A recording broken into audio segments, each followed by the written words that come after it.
Édito Sport avec Virginie Fulpin dans 2 minutes. Bonjour Virginie. Bonjour Mathieu. On va revenir sur le match PSG-OM 4-0 hier soir. Mais d'abord, nous sommes avec Carole Ferry ce matin. Bonjour Carole. Bonjour Mathieu, bonjour à tous. Le monde bouge avec laposte.fr/pro. Démarquez-vous en imprimant vos timbres avec le logo de votre entreprise. Le monde bouge, le monde change et il serait temps sur les emballages plastiques. Le cauchemar de nos océans en cause principalement l'industrie agroalimentaire. Mais qui commence à faire des efforts, faut le souligner. C'est ce que vous nous révélez ce matin, Carole Ferry. Oui, l'industrie agroalimentaire, c'est 68% des emballages plastiques. Donc clairement, si on veut changer les choses, ça passe par elle.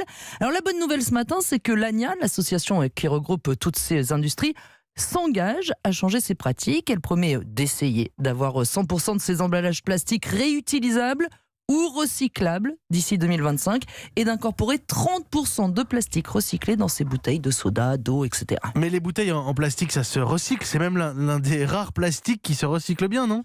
Vous avez raison, sauf que le plastique, ça coûte cher à recycler et il n'y a pas beaucoup de débouchés. Et vous savez où ils terminent souvent, ces plastiques recyclés ? Dans l'eau.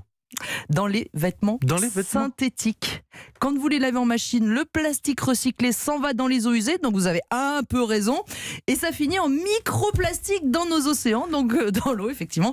Et là, l'idée c'est de remettre le plastique recyclé dans la fabrication des bouteilles. Et alors, est-ce qu'il y a déjà du concret sur ces engagements, Carole ? Oui, Coca-Cola par exemple, classé quand même premier pollueur au monde par un collectif d'ONG, eh bien Coca-Cola travaille sur une bouteille fabriquée à partir de déchets plastiques récupérés dans les océans. Une partie de ces plastiques recyclés pourrait être incorporée dans toutes les bouteilles Coca-Cola l'an prochain. Autre exemple, cristalline. Vous savez, les bouteilles d'eau. Regardez, si vous en avez une chez vous, le bouchon est accroché à la bouteille. Et est-ce que vous savez pourquoi ? Absolument pas.